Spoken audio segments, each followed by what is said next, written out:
Welcome, Bhaskar.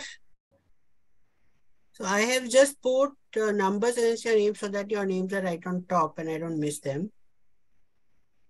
So unfortunately, Dr. Hassan will not be able to join us.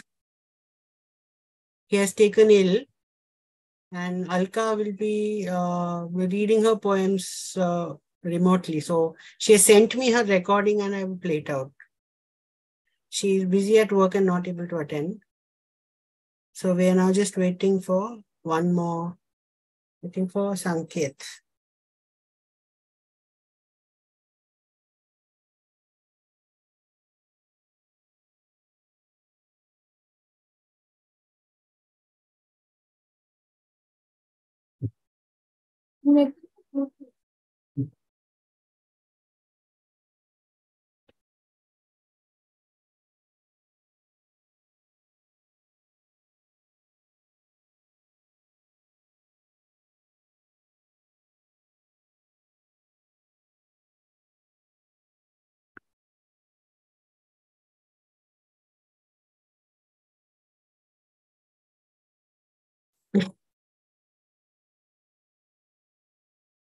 So just give me a minute more. If he's not yet joined, we'll start and he'll join and he'll. You're not audible, ma'am. No issues. Let's wait, Ramesh. Yeah. I'm sure he'll be in a minute.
I guess he's a bit busy. He'll join eventually.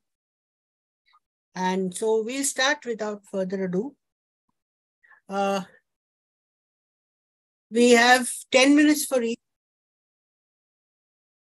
So how would you like to do it? Do you want to break it into 2 rounds or do you want to read all poems at one go? I think breaking would be nice. Yeah, in All 2 right. rounds. Sure. So let's start with you, ma'am. You can inaugurate today's Thank you session. so much. Thank you so much. Firstly, Ramesh, a very big thank you to you for inviting me here. It's so lovely to be with such lovely poets, and hello to everybody here. And what a nice concept, Ramesh. In fact, we all loved the concept. Perihelion poems, like, like when the earth is very near the sun, or any other planet is very near the sun. And that opened up a thought in me that when the sun is very near, it's light, right? And I feel light and love is synonymous. So I would love to read a poem on love. And what better love than love for your mother? So I will read a poem about my mother. The priceless smile. My mother is no more. It's an ode to her. The priceless smile.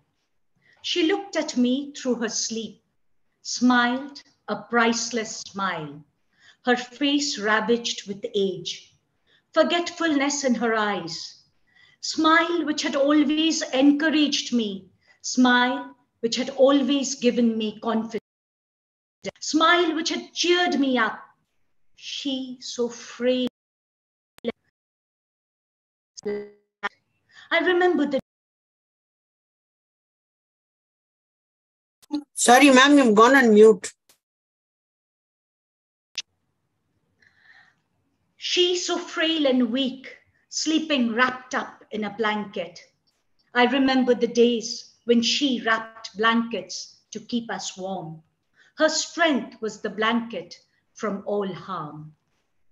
She looked at me through her sleep, smiled a priceless smile. Her sleep was light when we were children.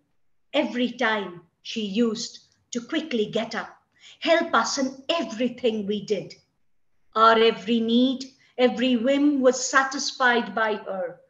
Now she all alone in an adjustable cot, lying lonely with her past memories ripe. Her beautiful positive mind still peeps out. She has forgotten everything but the goodness of her heart.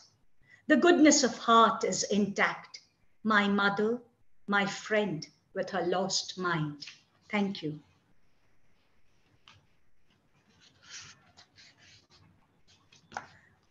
Thank you so much. That was fabulous. Would you like to read again? Another one? Yeah, okay. So, love is something which is like, I think the world wouldn't go around if love wasn't there. So, I wrote this when when a very dear child was born for a friend of mine. Many years ago, I'd written this. Again, it's a love poem and welcoming a newborn to this world of ours. Welcome to our beautiful world. Little one, welcome to the world of beauty. Welcome to the world of leisure and duty. Come into the world of ours, a world of computer and cars. A world where some things are bad, but my dear child, never be sad, because there's something deep in our heart. This can stop any poison dart. It was God's plan when He made man. It encompasses us night and day. Without it, the world would have no say. If we abound in it, there will be no differences, no bitter fights, no confusion about human rights. It makes us beautiful each day. It is as bright as the sun's ray. It is called love. It can fly 1,000 white dove. So, my child, welcome to the world of love. Welcome to the world of peace and white dove. Thank you. Thank you. That was very nice. Thank you. Thank you. Srividya, would you read next? Good How do you have such a evening. clean background? Yes, it is.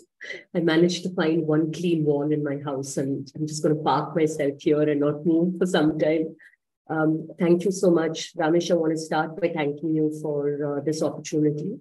And good evening to everybody here, including my fellow poets. I'm really looking forward to listening to all of you today. Since the theme is perihelion, and I also did a bit of research and found out about aphelion, which is the greatest distance between a planet or another body. I decided to theme my poems today according to this close and the distance and the nearness that we talk about. So this one is called Mapping the Atlas in My Mind. The lighthouse at Nazare holds us in its calm gaze. The waves are high today. We each dip a finger in salt water and rub the rim of a leaded crystal glass. The tune on the crystal bachet is decidedly Indian, but I prefer the hypnotic throb of the pare from my state. You love to know you love to dance, I know, and I can always try. You're a year older, my friend, but your wisdom is ageless. It's the silver streak that shimmers in the odd wave. It's the buzzing synapses that run electric through so many of my poems. What may I offer you this year? The moon is a bezel around the grey clouds. The Makhan Malai is velvet. The siren song is a favorite ghazal. The old monk is especially glorious tonight. The lighthouse brings the distance closer. We write poems for absent lovers. We write poems for absent lovers. So that's, thank you. I wrote this poem because Facebook asked me about what I would give a friend whose birthday it was. So I decided that a poem is a good way to. Do I have time for one more, Ramesh, or shall we do another one? Yeah. Sure. Okay. So realize that sometimes language can also create distance. And for writers who write in English in India, if it comes naturally, or even if it does not, it draws an audience as much as it alienates an audience. And I'm sure all of us have been party to these comments about why we write in English and why don't we write in our mother tongue. And it's either admiring, neutral, or dismissive. I've not seen too much of, okay, you write in what we want, and then people move on. So I wrote a poem last year called, Why Would I Want Daffodils When I Can Have Sunflowers? What meaning do daffodils hold for a Tamil girl whose first association with flowers was Amama's fingers redolent with jasmine and white cotton thread? I knew the cheerful yellow of an entire field of sunflowers glowing, growing on a summer's day, more than 10,000 at a glance. But the English textbooks are not interested in my experiences.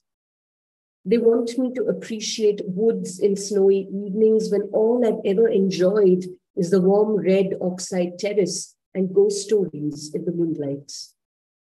There is injustice in a language that does not reform, that does not reform, that just continues. I tell my students that rain smells better as manvasne or mitti, not petrika. That a river sounds like an angry family confronting star-crossed lovers. It does not only babble or roar. That poetry often falls short to explain matters of the heart and soul, but that we still have to try. The injustice of language is that it assumes it knows best. The injustice of language is that it assumes it knows best. Thank you. That was fabulous.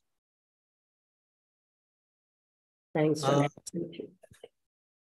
And I'm happy that I'm hearing it a second time. This is going to like grow into one of those favorites that last and last and last. Yes, I know. We met a few months ago and I wanted to read this one. Yes.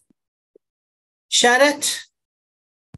So I've ordered you in the order that you joined. So there's no particular order other than that. But I'm very happy Sharath is here. He's an anesthesiologist. He is kept awake at all hours, putting other people to sleep. And then often run out of sleep. So I'm very happy he's in person. He took the pain to record all his poems and send them just in case he was going to be on duty. But I'm very happy to see him here. All yours, Sharath. Hello, everybody. Thank you so much for offering me the platform to get to interact with other fellow poets, I think all over India. And just to go straight to my poem, this doesn't have a name. And this encapsulates the observations of, let's say, me during the time of the pandemic and trying to absorb what's actually happening. The thing is, you cannot be yourself at all circumstances. You cannot be yourself at different places at different times. So that is when you bring in, metaphors to try and, reach out to people who kind of figure out what you're talking about. So I'm sure there's a disclaimer for every time you have, if you have to have media presenting it to a large section of people. But here goes. The little soldiers are marching, dormant on a summer's day, livid on a winter's night, angry at the scourge of capital pleasure, overcoming cheap labor squeezed out from aborigines and slaves from far-off lands, from forgotten sands, while you are playing with Spitz's bread in high-rise buildings, with protein cookie bones in streetlight corner shops, while nightingales speak and sing beneath candle lamps, beside groaning grandfathers and unfortunate sisters who have forgotten to cry over self-made scars. Love, we are nodding our heads at truths left told to power, truths being told to colored warlords in cordoned buildings amongst warriors who've adopted unflinching obedience over meek conscience. My eyes are dry because there are no thoughts that turn into tears anymore. No memories that make me turn my attention to estranged exes, betrothed lovers, opportunistic princesses, or lonely parakeets stuck in metal cages. Fellow craftsmen, do not fret, because the stony-eyed statesman is asking the village to dance over starlit streets and wide-eyed moons. The world's turning to lend its ears and palms and breath and bosom to our little cousins who want to climb their myriad thrones as they descend from chiropteral cornules. They will not secede their birthright to bacterial bandits. They will not accept ministerial positions in nations that pride their flags on iron doors and concealed histories. No, love. They do not care for your stories wrung from human losses and vengeance written by insecure prisoners. Just as you have walked the earth and talked to trees and herbs and branches, dolphins and whales and pythons, elephants, Indians and Eskimos, they will want to talk to you as well. But if you would only listen. Thank you. Wow. I really speechless. Thank you. I just realized that spoken word poetry is a lot different from, the written poetry. Yes. So thank you for the opportunity. Yeah. One more? There's maybe another round when somebody else reads and I'll come back to it. All right. So we'll move on to Kasturi. Yeah. So, it's really nice meeting everybody. And I realized I was on mute for a very long time. So I said lovely and beautiful, but I'm sure nobody heard that. So yeah, I mean, I'm really, really good poems. So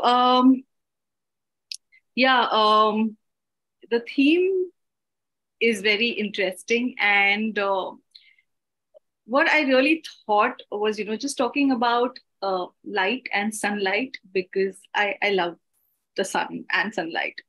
And I have a lot of poems in it. And I'm going to basically read haiku. So, and also Ramesh, thanks to you, I get to meet different people. I don't think I've met, them before. So, yeah. So, okay. So I'm just going to read a couple of haiku and take it from there. So, first one. Orange marmalade. I spread some sunlight on my toast. Orange marmalade. I spread some sunlight on my toast. Morning chai, a cup of liquid sun. Morning chai, Lovely. a cup of liquid sun. There are going to be a lot on chai because morning, sun, light, everything meets here. Okay. Like a prayer mat, the Sunday sun on my floor. Like a prayer mat, the Sunday sun on my floor. सुबह वाली चाय, जिंदगी भी तो यूं ही चुस्कियों में पीते हैं हम. सुबह वाली चाय, जिंदगी भी तो यूं ही चुस्कियों में पीते हैं हम. Oh, lovely. Tube roses, what if the sunset had fragrance too? Tube roses, what if the sunset had fragrance too? I think these are pretty much it. Yep. You can unmute yourself. Very nice. Hear the sound Yeah, of yeah. it.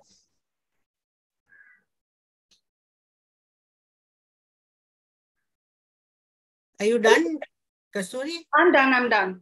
Oh, that was, yeah, but that's haiku. That's the Yeah, anger it was like- 1,000 when stuffed into 6 inches, as they say. Urna. Yeah, hi. Hi. Do let me know if I'm audible or not. Yeah, very. All right. Yes. So good evening and thank you so much, Ramesh, for having me here and for having all of us here. Such a lovely honor to hear all of you, and I'm looking forward to this evening where I can drink up all your poetry like Kasturi's cup of tea. So now, if the perihelion is the point in the orbit of a planet, asteroid, or comet that is nearest to the sun, I will be reading a poem that celebrates the perihelion of human hearts. Oh, lovely. Our points, our orbits, our distances, and I'll start my reading with a love poem. This one is called The Arithmetic of Love. The Arithmetic of Love. Two wistful eyes enlarged. Both forget an old school lesson. Staring is rude. Two hands longing to encircle you. The diameter of shrinking distance. The immeasurable radius of desire. Two curious fingers, adventurous. The incalculable angle of a wanton want to own you. The 90-degree tangent of my temperamental finger climbing. The square of whimsicality with its wobbling center of gravity, off-centered, thrown off. Your stubby fingertips on my back, circle sublime. And the elliptical paradox of a sudden hickey. Hope it stays engraved longer than a smudged forever under my polka-dotted red scarf. 2 years wavered, wanting to be gently nibbled, not gobbled up, not wolfed down. To slow down is to savor. 2 thighs, not perfectly parallel, heaving and sighing, waxing and waning moodily. How many millimeters make for a kilometer of ache? And how do you measure a full moon robed in madness with your metric system? 2 hearts throbbing from the melancholic vinyl record ingrained rings of Saturn to the auburn volcanoes, rusty canyons, and the 2 small red smeared moons of Mars. 2 pulsating hearts, one mine, the other yours, resting content, valved in within the chambers of mine. You are a hardened skeptic. But where's the proof, the hypothesis, the logic, you ask? The penetrating pinch of your musk, the salty lemony doubt cutting the sweetness at a sharp 30 degrees. Vanishing dregs of doubt find their way back. Hang on, let me check. I look inside my heart once again. Why, your heart's right here inside mine. The veins entwined, the arteries intersecting, hot red blood rushing straight to my cheeks. But wait, scores must be settled in love. So I answer back belligerently. My arithmetic, my dear, is effed up in any case. Thank you. Thank you so much. You want to read another one? Yes, sure. Yeah. So for those of you who don't know me, I live in Bombay, Mumbai, and a lot of my poetry is hinged on this Mumbai experience and what it takes out of one. Mumbai, if I may loosely say, is a city of sweeping extremities and polarities. Suketu Mehta calls Mumbai the maximum city. And I think Mumbai has its way of wringing out all our existential juices out of us. My second poem, like Sharat's poem, was written at the peak of the lockdown. It's called Lockdown Blues and My Ripped Blue Jeans. It's about coming to terms with life and living and making sense of it all. Because I felt the lockdown and COVID in many ways forced us to look within, to gaze at everything that is part of the tapestry of life. And the reason, Ramesh, why I chose it today for perihelion is because I feel in a way this poem helps me explore who we were before the lockdown and measure this distance of who we were before COVID and who we are today, individually and, collectively. So yeah, it's called Lockdown Blues and My Ripped Blue Jeans. This morning, I pull out my jaded blue skinny ripped jeans from behind a pile of old clothes. What a Herculean task to pull it up my lockdown exhausted expanding thighs. Wiggle, wiggle, pull some more, left leg, right leg, breathe in, breathe out, wiggle some more, zip up and fasten the button as I suck in my lockdown tummy. But my jeans tell me not to do this with my jaded old ripped dreams and goals. I can no longer pull them out from behind the pile of who I was many silver-drenched moons back. There's no joy to slip into them, and I can't keep this dusty, older me memento intact, fastened up and held together anymore. Instead, I should let that version of me get on that time machine, travel back in time. Some goodbyes are for good.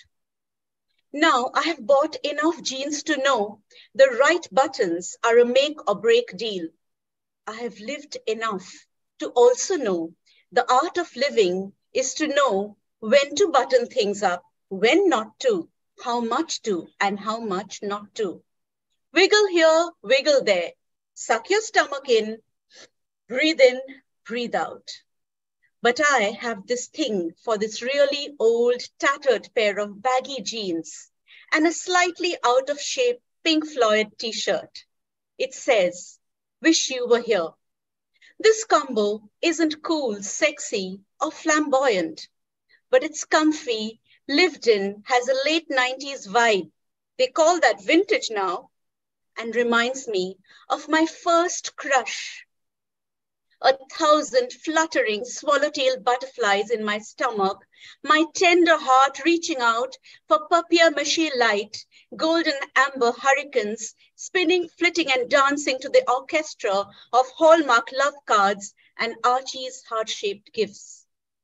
This afternoon, the clouds in Mumbai are a stripped and scattered aquamarine blue, whimsical drifting puffs of cloud, with a hint of distant, faraway, post-lockdown hope. I look down at the tattered, stripped, distressed spaces beneath my pale summer-singed skin. I rip through all the shades of blue under my skin with the precision of a surgeon's scalpel, till I see a flock of pink flamingos rising up in a haze of passion fruit eccentric orange. I remind myself life is heartbreakingly bitter, voluptuously sweet, wars and pandemics, crimson hearts, bad bosses, and stubborn acne, Zakir Hussain and Pink Floyd, stolen mauve purple kisses and punctured self-esteem, strong frothy coffee and another lockdown, uncertainty and Zoom calls, a powdery blue azure Mumbai sky, all that I can be and all that I never can be, a heady, swirling, simmering potpourri, or maybe life is just another of my old scruffy, tattered, ripped pair of jeans I'll wiggle into somehow. I wiggle into somehow, saying, wiggle here, wiggle there, left leg, right leg, suck your stomach in, breathe out, then wiggle some more. Thank you. That was nice. That was epic. Thank you, Ramesh. So, Bhaskar? Yes, Ramesh. Can you hear me, everybody? Yes. Okay. Thank you, Ramesh, for providing this opportunity. It's been a long time that I have read, or been part of something, a poetry event after the lockdown, I guess. So it's lovely to connect to all you poets and listening to all the beautiful poetry out here. So since it's monsoon, and the rains have come, so I want to start something like a rain poem, something. So this one's called Moody Rains. What are the kind of rains you like? Even the rains have moods, you see. The gusty, windy, roaring rain that drenches us from all sides. The early morning misty rain when everything looks like a dream. Or the late at night, the haunting rain that makes the hair stand on your skin.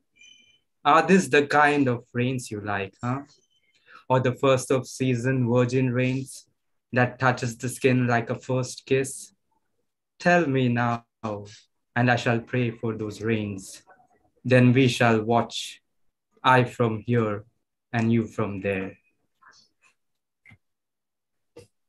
Okay, let's start. Oh, that was lovely. Really Thank you. So can I read another one? Sure, go ahead. Yeah. So this one's called To Our Unborn. It's basically like a letter or a poem to all the children who are not born yet. Stand on your toes, tall. Watch the world. Let the morning sun glaze your thoughts orange, yellow. Let it be. Play with fire spewing dragons. Slay them with your innocence. Smile fervently. Learn curiously. Charm ardently. Take the crimson balm of the evening skies and drift with the seas. Mold the winds to obey your words. Make friends with the trees. Then follow the murmurations of maynas and go hum with the bees. Ask the questions, but don't seek answers always. See like the birds see. Follow the music of your heart like a river breaks away from stillness. But don't lose kindness, for the world is getting more bleak.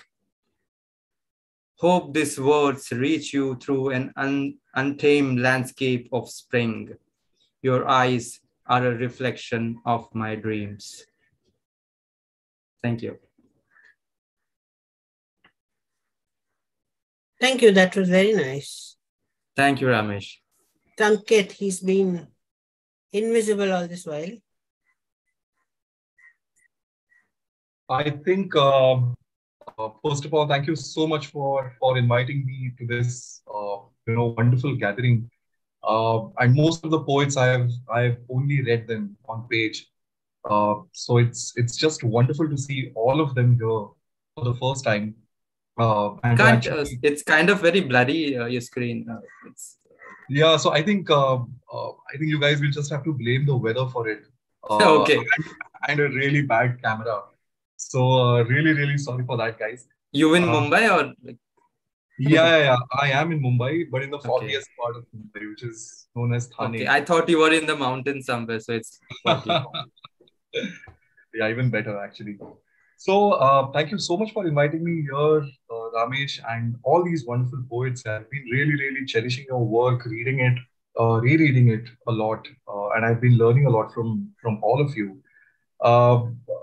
Today, I'll just read a couple of poems from my first book of English poetry. It's known as A City Full of Sirens. It's been a wonderful experience, writing this entire piece, coming up with this entire book, and then sharing it with all of you. So I'm going to read a poem which is the title of the book, A City Full of Sirens. And I believe that the best way to kind of contextualize any particular piece is to actually read it. So I won't really go into any context so far. I'll just quickly read this poem for you. A City Full of Sirens. On a rain-kissed day, sirens from ambulances ring at full volume, sending a shockwave through this somnolence. The city has been suddenly diagnosed with stage 3C. And all of us who matter to her, slum dwellers, middle class, uber rich, upper caste, sub-middle, sub-lower, lower, converts, casteless, outcasts, pimps, and city planners were late by a minimum of 10 months in preempting this disease. Nobody took the city to an oncologist, pointed out this infernal spread. No one bothered when her vitals temporarily shut down. No octogenarian runes were consulted when a uterus screamed a history of malfunctioned births. Now, water levels are rising. Now, water levels are rising. Her stomach bloats with a spell of monsoon, and there's no omental biopsy in sight. No cytology report collected. Everyone's figuring out which part of her abdomen could be punctured to release the flow, forgetting we had to close the tap long ago. The city has kept a lot in her womb for far too long. The city has kept a lot in her womb for far too long, regret and debris, garbage and a festering wound. What she needs isn't saline and drips, but a memory from the books of sunshine. An embrace from salt lines and mangroves, the reassurance of leafy smiles stretching into infinity. Somebody holding her hand somewhere. Somebody holding her hand somewhere. She deserves a Sunday with a beginning, middle, and end. An unclogging of mind with the forests of her childhood. Ultimate exculpation from all traffic jams, under construction sites, illegitimate Sadbara of a river rechristened as a gutter. A forehead filled with deep-rooted kisses. A forehead filled with deep-rooted kisses, not immigrant sweat-soaked goodbyes. She needs hope in her veins. She needs hope in her veins, laughter under her tissue. Maybe a joke from the past before she's sent for chemotherapy.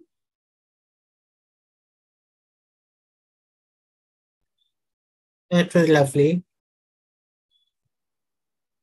So you're reading another one? Yeah. So the other one is obviously about a very integral part of our lives, my life as well. It's known as stories. And I believe that all of us are born storytellers. We love telling stories, right from day one. We do. And it happens with Once Upon a Time, and then it just keeps going more and more absurd and abstract. So I believe that all of us, love to read stories, tell stories. So here's a poem about stories. What's the genesis of a story? What do I really feel when I'm writing a story? And what really happens to me as a poet when I'm exploring stories? So here's to stories. A story could be divided into two, like a piece of layered earth, right down to its crust, revealing the core, an innocent mango ripening, or an infant's skin as delicate as unwritten drafts. Each sentence was written twice. Each sentence was written twice, first in the seed of its own silence, then in the sky of its meaning. Multiples of an echo. A story wasn't a story, but a million butterflies camouflaged as words, each with a trail of its own, into a deep forest that doesn't promise a return. The last line wasn't written as its last, but as the first waves that rippled on the sands of a new territory. A full stop wasn't a dot at the end, but a drop that illuminated the cosmos after the first word and the last breath. Stories were written by silkworms at the cusp of their metamorphosis, and books were cultivated as a node to sericulture. Stories entombed a civilization of endings, thread-shaped, stretching eternity by a mile, until she read them to live one more day, a few pages at a time.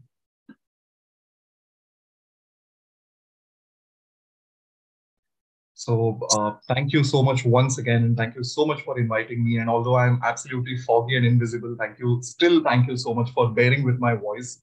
and whatever you can really get out of this. Thank you so much once again, Ramesh. This is so wonderful. And although I'm going to go on mute, please understand that I'll be listening to you very intently, just as I read you guys a lot. Thank you so much once again. Sure. So I'm very fascinated by the different interpretations you all have put on perihelion. And I think that sort of makes me feel vindicated that I chose this theme. I chose it because it is essentially meaningless to everybody. That it comes and goes and we have no clue that it happened. That the earth passed the closest to its mother and then again went away.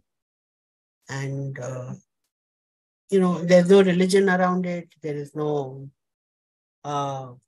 romance around it. There's no nothing. Yet you all Googled it, interpreted it, and read poems. So Mohammad Ehsan is ill and he's not able to make it today, and I will miss him sorely. And Alka Varekar has sent her poem. She sent a recording because she's not able to make it. She's fighting a very tough deadline. So I'm going to play it out. Just tell me if you're able to hear it. Otherwise, I'll have to figure something.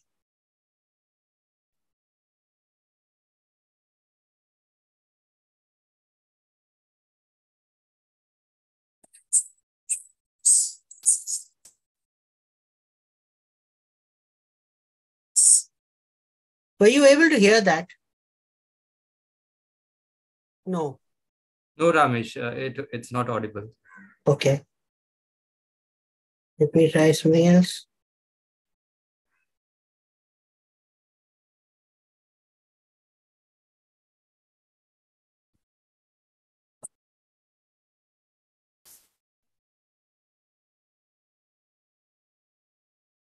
Was this audible? No. Ouch.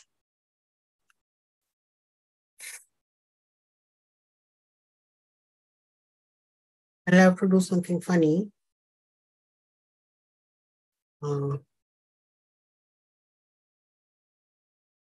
Maybe you can play it from your phone speaker. Yeah, that's what I'm going to do. Just give me a second, please. We all learn new things.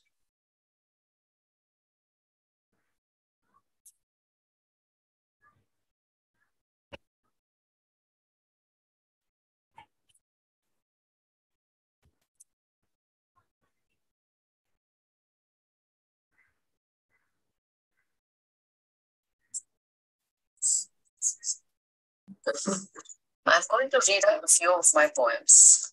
These are randomly selected. Hope you enjoy listening to them. Title of the first. Did that work?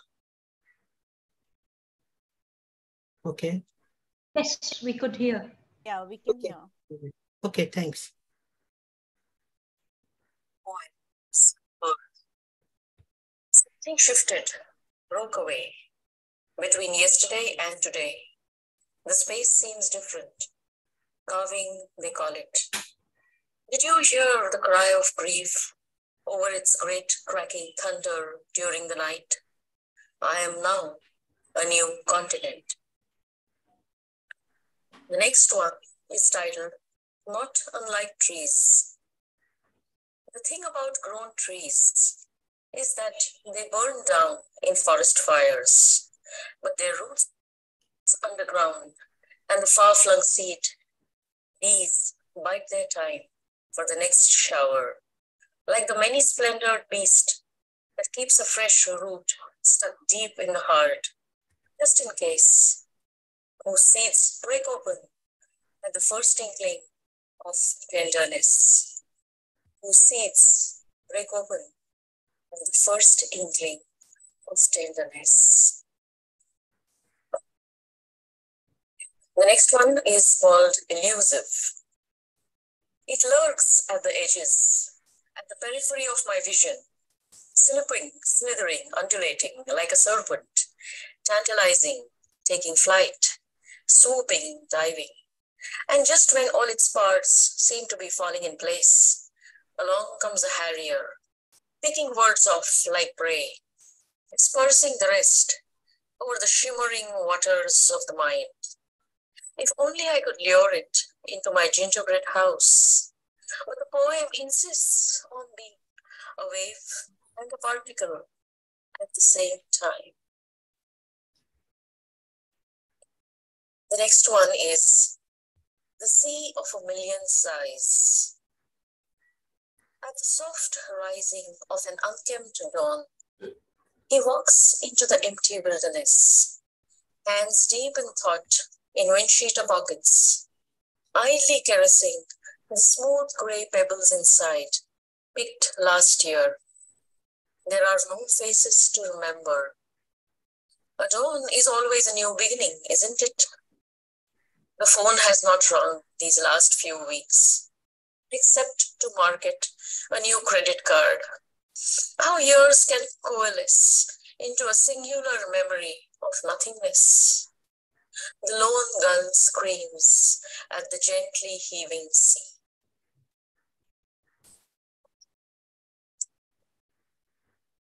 My favorite form these days is the three-line verse. Some of the following poems are haiku or senryu. They do not have any titles. I will be reading them out with brief pauses between each. No rain yet. The cuckoo borrows my voice. No rain yet. The cuckoo borrows my voice. Afternoon storm. I add lemongrass to my tea. Afternoon storm. I add lemongrass to my tea. Thunder shower. On the ground. Thunder shower. On the ground.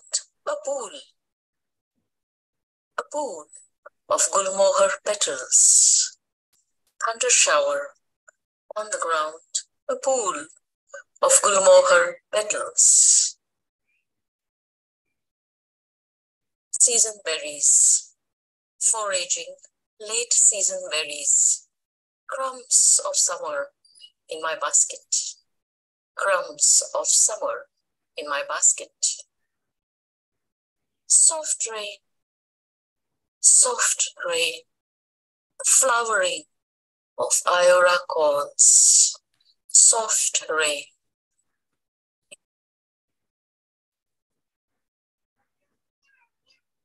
Outage. Power outage. I listen to the songs. Power outage. I listen to the songs of mosquitoes.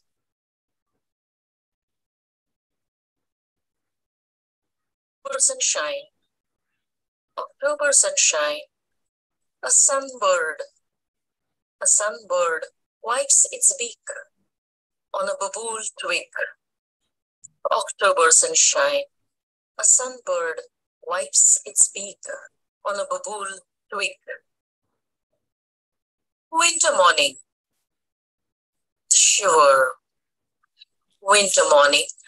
The shiver in the tail of a black red star. Winter morning. Shiver in the tail of a black red star.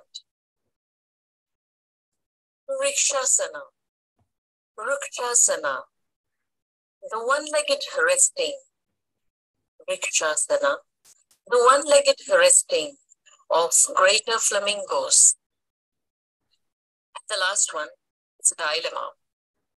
Half moon. Half moon. To howl or not? Thank you.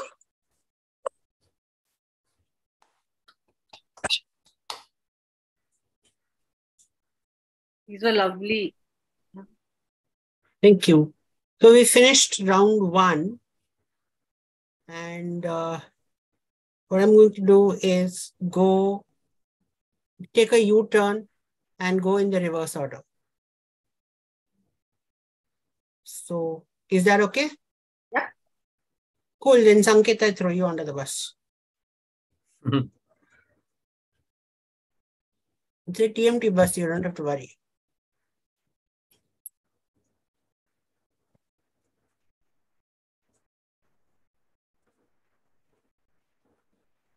Sanket?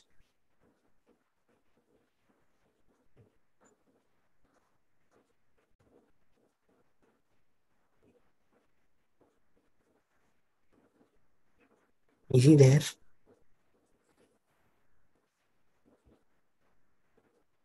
I guess he's on a call or something.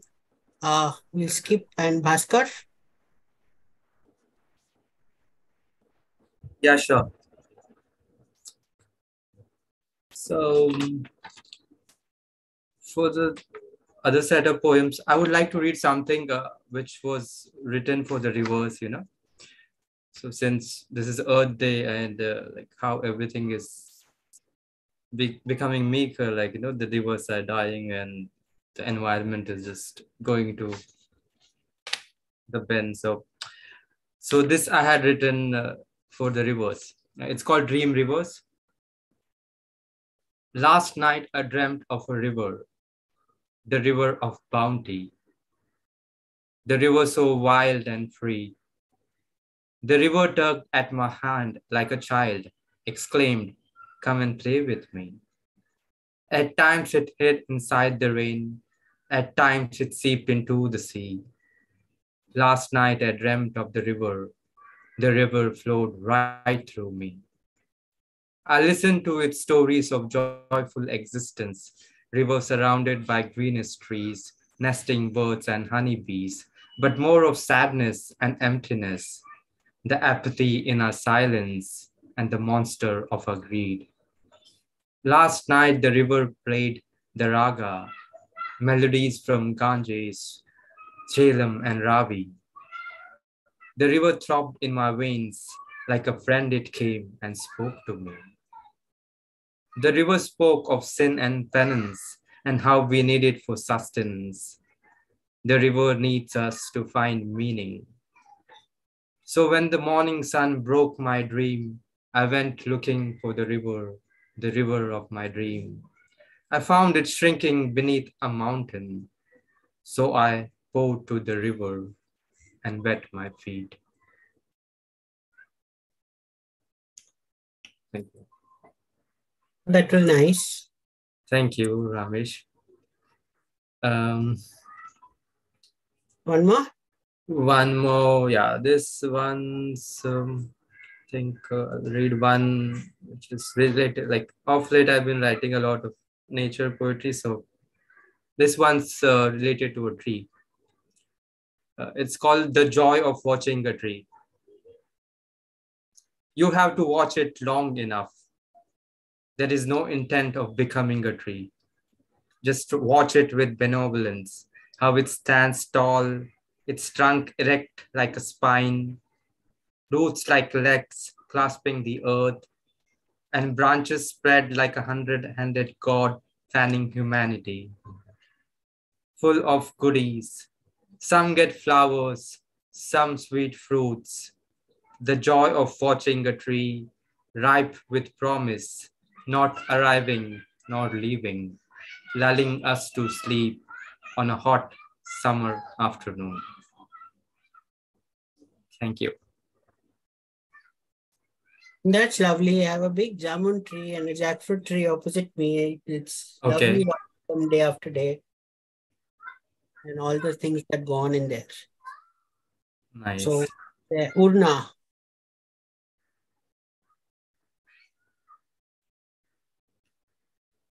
Can you hear me now? Yes. Okay. So some of you have heard this poem before. Paramita ma'am has certainly heard this poem before. It's called Rafu Chacha. And I want to read this poem because, you know, I feel that the places that we live in, the places that we inhabit make us and break us, and then break us and make us. And it's also a little ode to one of my favorite roads in Mumbai. It's called Hill Road. So here it is, Rafu Chacha. I have always known him as Rafu Chacha. The signboard above his hole in the wall, Hill Road Shop, is in desperate need of repairs. The Mumbai rains spare no signboards. The Mumbai rains spare no signboards, none. Not even those of hardworking, respectable tailors, masters, and darzis who repair and mend anything that needs a little love to carry the burden of our maximum city lives a little longer. Our Rafu Chacha has been busy darning and mending shirts, kurtas, bed sheets, curtains, quilts. When I remind him about his shop signboard needing a fresh coat of paint, Rafu Chacha laughs. Not everything can be brought back to what it was once. Today, I run to Rafu Chacha with my grandmother's patchwork quilt. Rafu Chacha tries to calm me down. Chai piyogi, beta? I stammer and stutter. It's all that I have left of my grandma, Rafu Chacha. As Rafu Chacha mends my grandma's quilt, I ask, swayed by a stray gust of wind on Hill Road, Rafu Chacha, will you Rafu my torn heart someday? Rafu Chacha's hands tremble, deft fingers grow unsteady. I sit on my desperate haunches in his messy shop. Rafu Chacha wants to say something. My rawness picks up the scent of his rawness. Life is not meant to be lived like a perfectly stitched one-piece garment, beta, but in bits and pieces, like your grandma's patchwork quilt. I convince my hollow heart he must be right. Not everything can be brought back to what it was once. Rafu Chacha's hands work hard on darning my grandma's patchwork quilt with frayed edges and loose hanging threads. My heart now clutches tighter, holding on to bits and pieces, fragments and shreds, remnants and scraps. Not even our dear old Rafu Chacha can bring back my heart to what it was once. The fatigued signboard above shudders a little in quiet agreement. Thank you. It was very lovely. I like that you can steal poetry out of anything in Bombay. Yeah, true. Do you want me to read another one, Ramesh? Or? No. So it's a very short one. I'm very greedy for poetry, so you can. We are all greedy for poetry, and that it's the monsoons right now. Bombay is rain washed. This is perfect recipe for a poetry washed evening. So my second poem is called. Second poem in the second round is called. It's a very short poem. It's called My Grandfather's Ancestral House. I'm a derelict house dressed in creaking staircases. The haunting and the haunted are interchangeable often. The pin I can't share on your updated Google Map app, but I invite you in with purple jacaranda kisses on your nape, my fleshy arms, the dead porch, belly button, the trap door, my heart, the attic between your fingers where mine couldn't slip in, and so the wind chime ghosts came to rest. My eyes, the forgiving Messiah full moon, dropping pins in the nooks and crannies I've scribbled my half poems in. Now I make my own Google map for you to trace your homecoming. Thank you. That was very nice. Thank you, Ramesh. Thank you so much. Kasturi? Yeah. Sanket, are you there? Okay, we'll come to him. He's a busy man. Kasturi. Yeah. Okay. So I'm going to do more of the sun. So this is a haibun though, Ramesh. It's okay. Still poetry. Yeah. So isn't it amazing that the same sun that dries chilies pieces of salted mango, and papads is the same sun that envelopes a tiny bush and helps it burst into flowers. The same sun that heats up the resin seats of cabs, and the same sun that turns bed sheets crisp and crinkly. How it creates shelters of shade, shiny petrol rainbows on the ground, and diamond drops on morning leaves. The same sun that, to watch it rise, a string of birds wait on rooftops, and the same sun that comes and sits next to me when I'm short of poetry. Warming me from the inside, the sunshine of love. That's it. I like short poems. They sort of condense all your emotion, and so when they hit you, it's I know. an explosion in your. Yeah, I like short poems too. So Paramita ma'am will read next. I think she has to go. So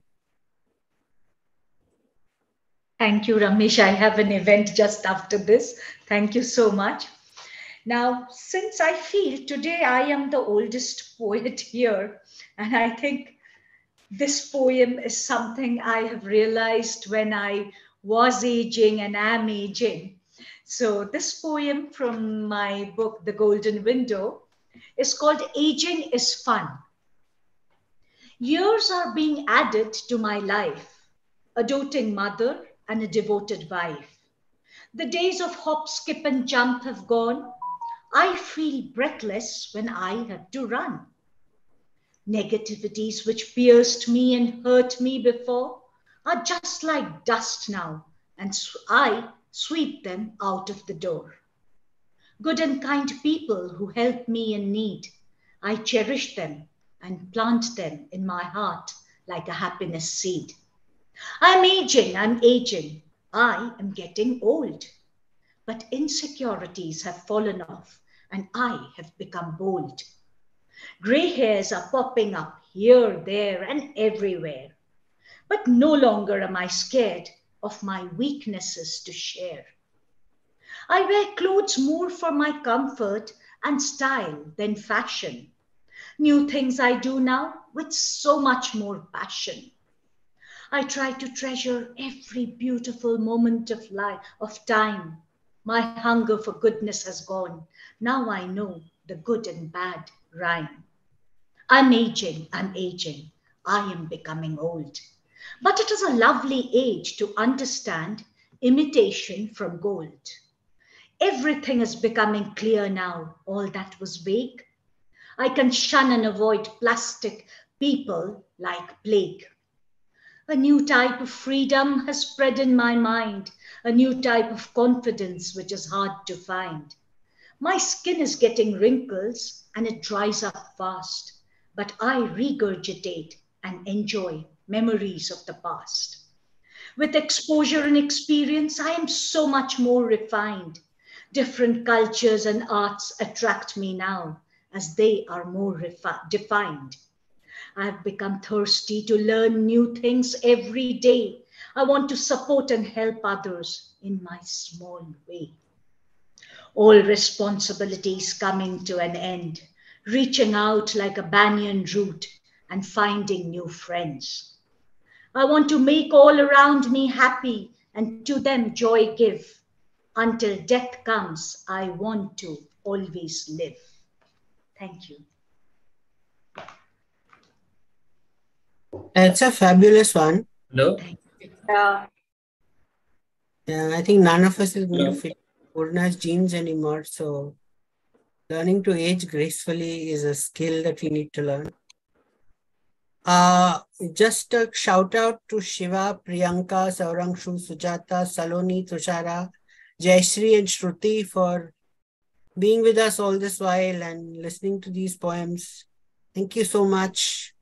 Would any of you want a wildcard spot? Just a minute, Ramesh. Thank you, all of you. Lovely to meet you all. I am leaving the meeting. Thank you so much, Ramesh. Bye-bye. Thank you very much, ma'am. Thank you. Thanks for accepting my invitation. No, it was my honor.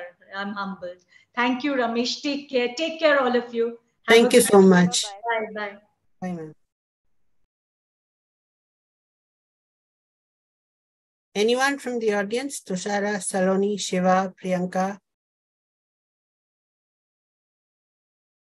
Saurangshu, Jayashri, Shruti, Sujata. Anyone wants to step up and read?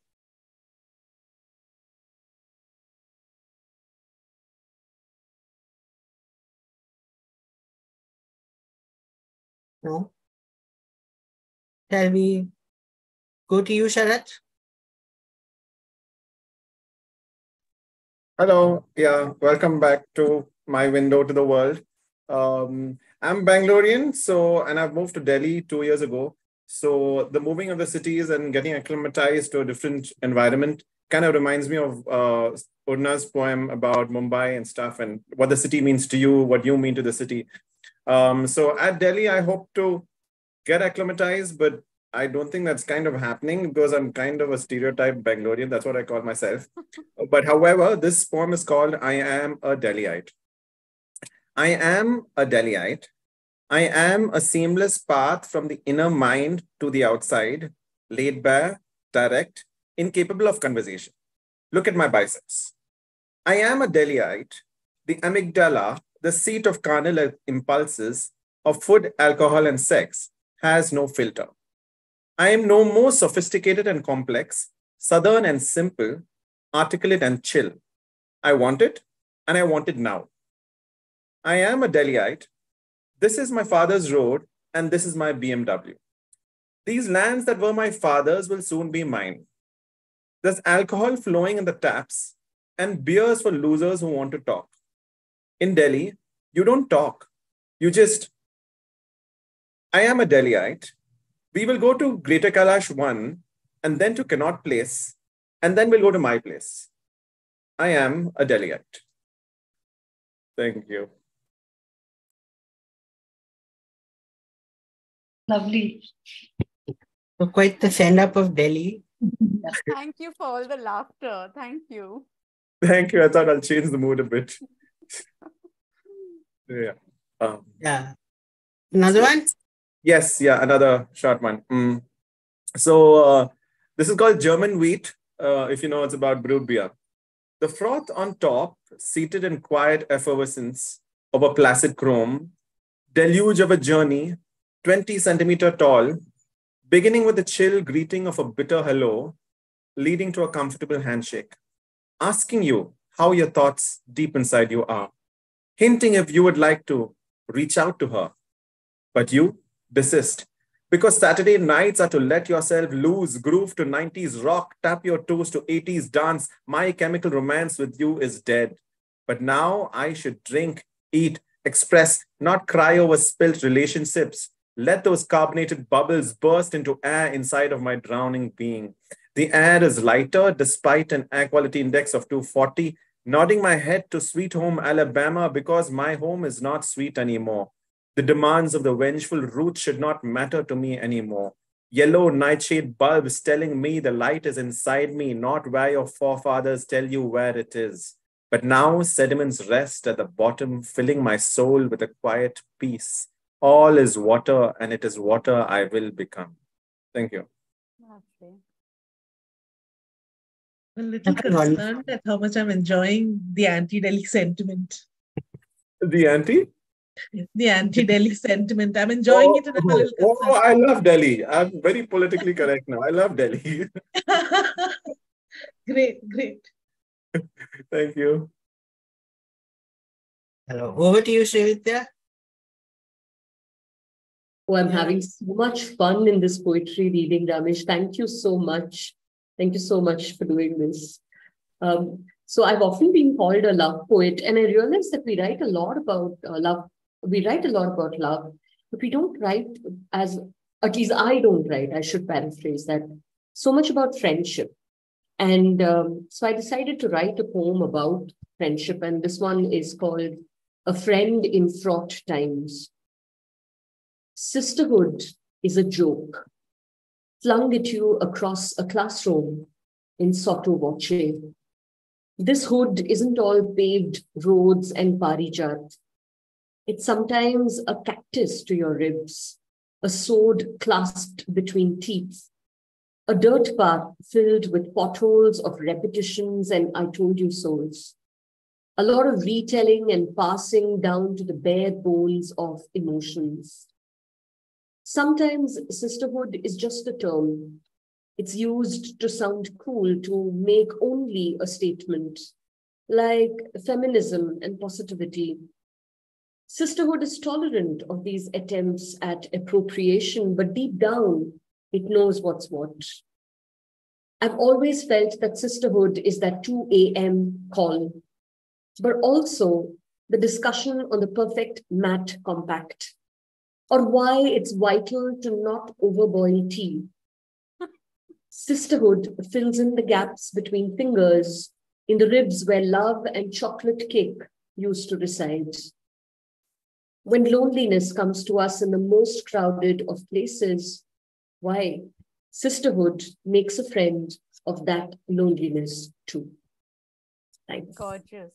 Thank you so much. Lovely. We are 4 sisters, so I can so identify. Oh, wow. Okay. I'm glad to hear that. Yeah. So I started with poems for absent lovers, and I wanted to end with poems for absent lovers as well, in keeping with the theme.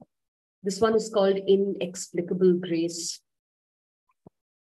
I think a lot of our distance also comes because we don't see the world as much as we need to. There's beauty all around us, as we've seen in the poetry today, but we don't always kind of look up, either from our devices or from the busy life that we lead.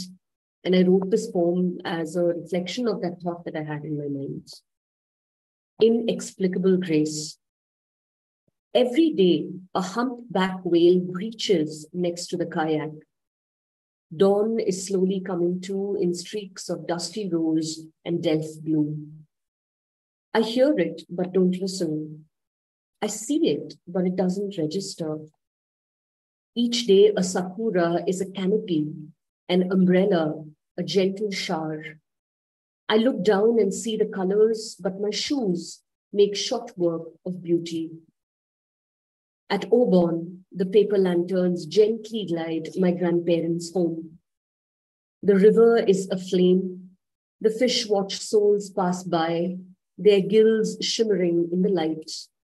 My face is buried in the water and the night drifts away. Deepavali illuminates the sky and sends dreams flying.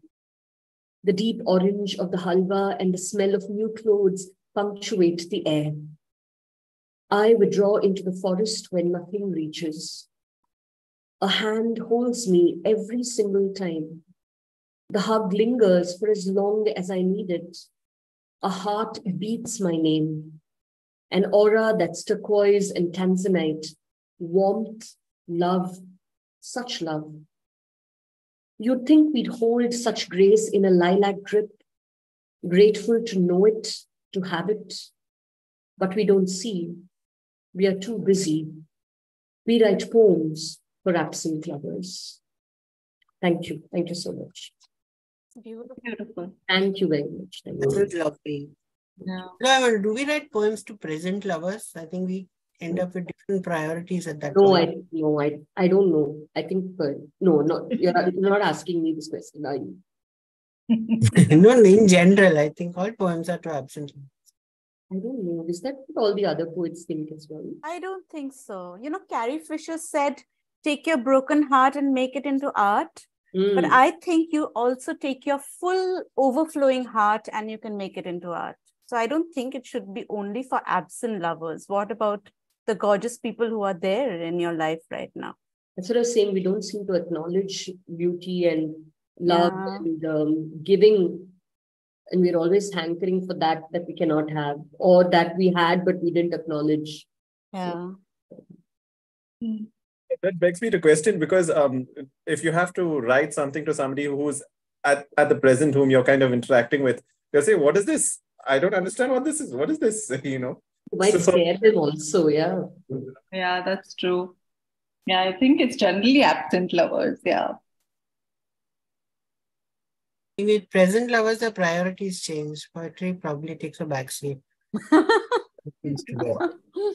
You're right, it means. Yeah. So, Sanket, you there? Absolutely, I'm there. Yeah. It's your turn to read. All right. So, wow.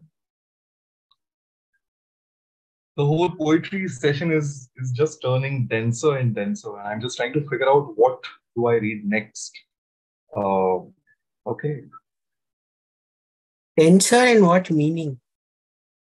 The fact that we're all talking about love, and I just think that love is more in the past and less in the present.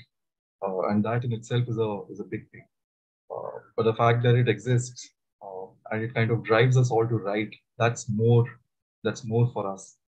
All right. So because I'm also a bilingual poet, I would like to read something that I've written on the process of translation and translating from one language to the other.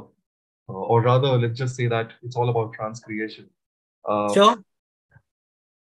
So I truly think that the process of translation is actually akin to, love making.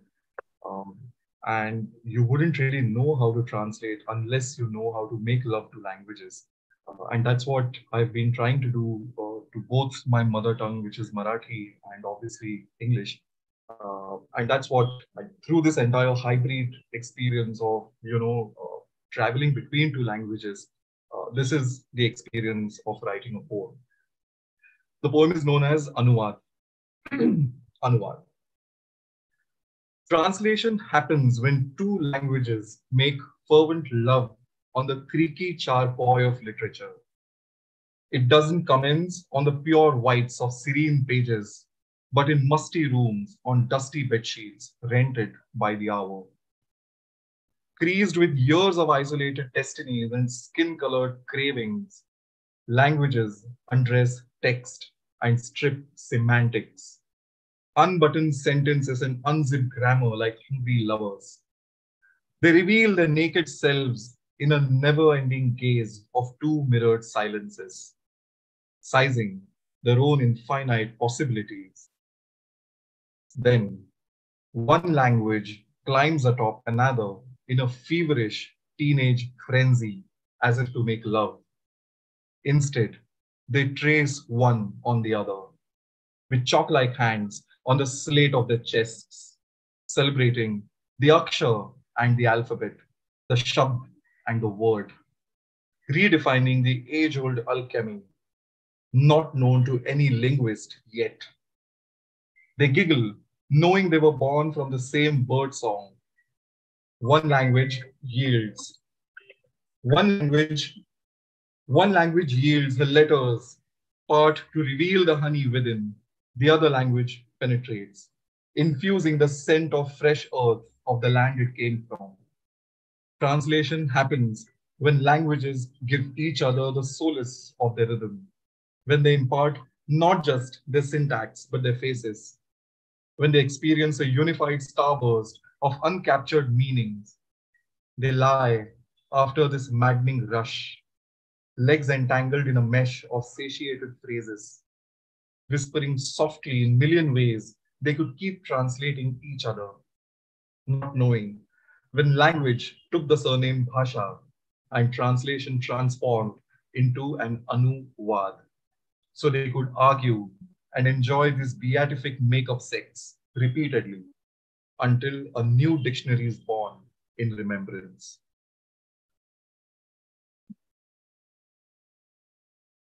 Very interesting. Very, very interesting take on language. I'd have never gone that way.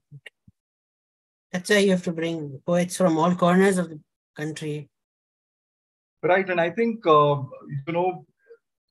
I believe this is the greatest strength of a poet, that a poet can actually unify the society through languages, and I truly, truly believe that, any poet, I think the first and foremost duty that I truly believe that a poet has is to obviously bring the society together, not just to kind of read poetry and then just leave the stage. I think the actual poetry begins when a poet reach, or rather when he ends his poetry. The fact that it has to reach the people, anybody. And I truly believe that my target as a poet, when I go anywhere and read or whatever, one person from the audience really, really has to pick up a book of poems and start reading. That's always my target.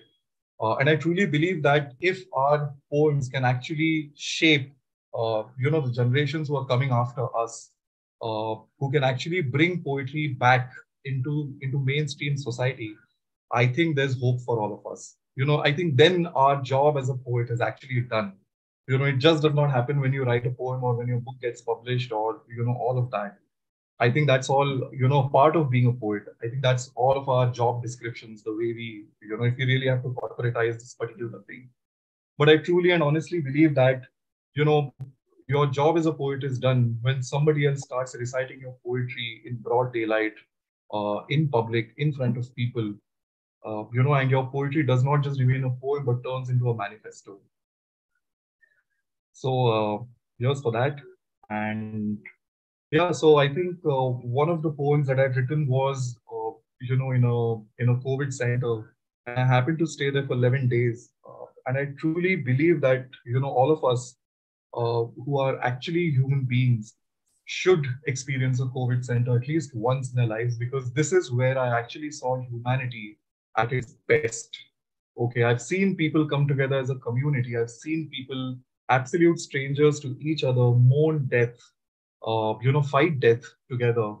And then, all the rest of the lines of caste, creed, race, religion, gender, type, everything vanishes over there, and you're just a human being who's surviving. So here's to all those who went to the COVID center, really, really braved those 11 days, 21 days, and came out on the other side. And here's to all those who couldn't really make it as well. Bed number 187. Bed number 187.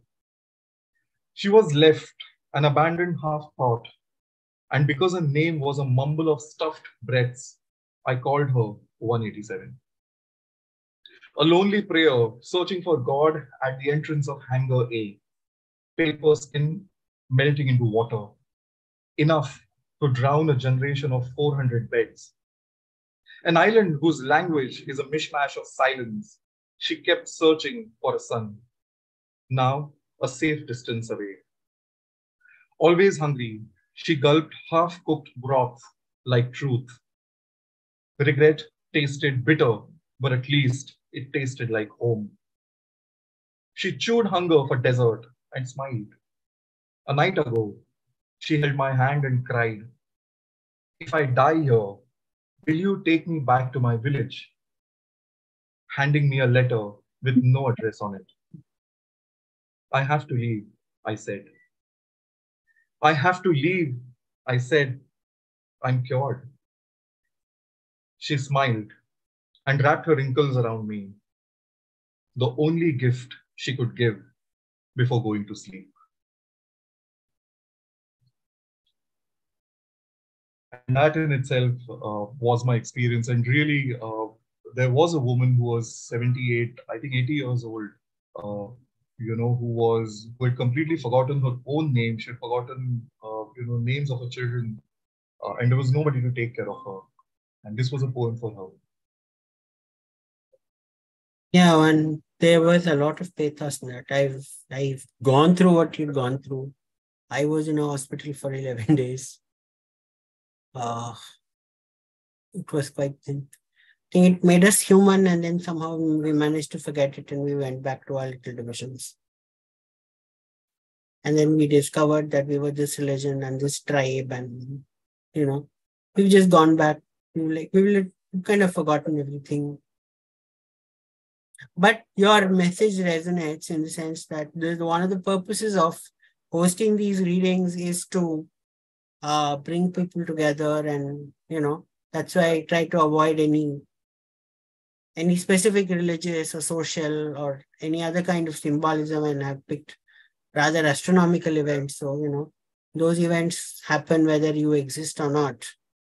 The Earth will have a perihelion. It's had a perihelion for billions of years. it will have for a few more billions. It doesn't really care about us.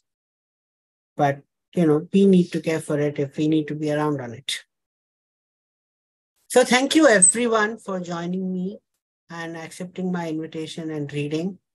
And hopefully our paths will cross again. Ramesh, won't you read us a poem? No, as the host, I don't think it would be right of me. There's no rule that says that. We would love to listen to a poem. Yes. Okay. Yeah, it's been a long time, Ramesh. Okay. But I'll have to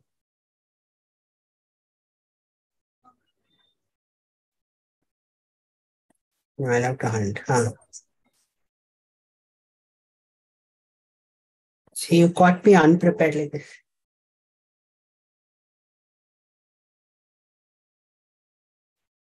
Okay, so this is called Jeevadaya. It is to my mother. If Amma goes close to the window, a crow will appear from nowhere. They've gotten used, a bit too used, to eating gathia from her hands. Why she goes to the window is to refill the bowl hanging from the water pipes with peanuts for the squirrels. And while she does that, she checks the bajri notat for pigeon feed and the level of kangi millet in the sparrow feeder. The pigeons fly away at her approach. The sparrows have learned to noisily ignore her. The crows are appreciative, may we say grateful. Our dogs, on the other hand, aren't impressed at all. Waiting for her ambulance, Amma waters the house plants to last her absence. Waiting for her ambulance, Amma waters the house plants to last her absence. Lovely and haunting as well. Both. Beautiful. Very nice. Thank you so much. So that brings us to the Thank you, Ramesh. That last line is everything, Ramesh. It just changes the poem completely. Thank you for sharing. Yeah.